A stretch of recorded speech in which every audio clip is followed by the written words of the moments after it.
Oke, Ibu-ibu, kita lanjut ke langkah 5, yaitu pengertian dan contoh eksploitasi terhadap anak.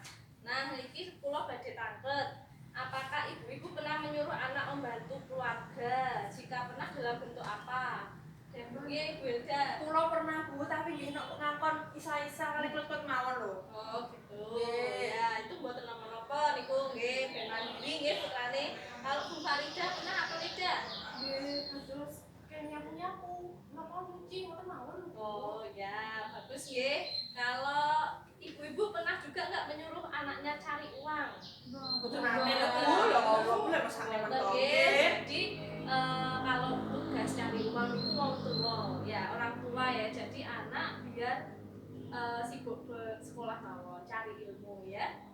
Nah, kemudian ini ada film Bu nggih. Ini film dokumenter tentang eksploitasi anak di Pulau Nias. Oke, nah, monggo saya.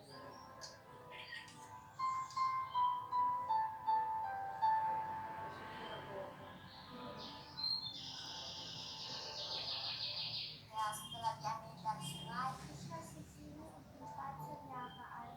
Hier im Steinbruch am Fluss arbeite ich jeden Tag. Nur sonntags ist kein Tag. Die Schule kann ich nicht mehr. Und meine Familie ist Geld für die Prüfungskinder. Und die Schule nicht, ja. Das sind arme Leute. Oke, sampun nggih Ibu. Jadi ini tadi filmnya juga ada di buku pintar halaman 39. Bisa dilihat ya. Tadi film tadi menceritakan apa Ibu-ibu? Kira-kira ada yang bisa menceritakan mboten? Anak-anak bikin kerja. Nggih. Terus Bu Alfi pripun? Saged mboten. Tadi filmnya ceritanya tentang apa? Tentang anak itu, dia itu Bu disuruh kerja, kasihan Bu. Kan boleh waktu nggih Bu, nggih ya Allah. Lha waktu ki aku cerewet namine.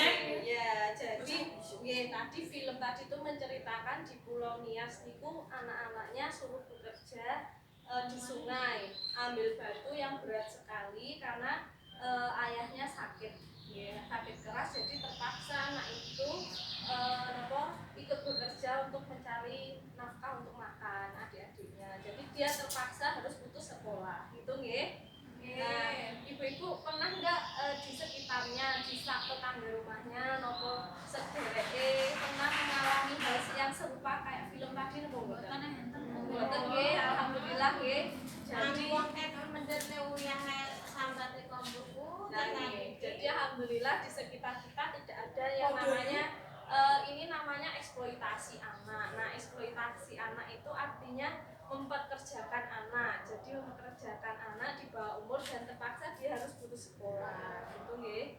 Jadi eksploitasi anak bisa dilihat di sini nggih adalah pemanfaatan anak untuk memperoleh keuntungan material maupun imaterial. Jadi eksploitasi anak adalah tindakan tanpa persetujuan korban.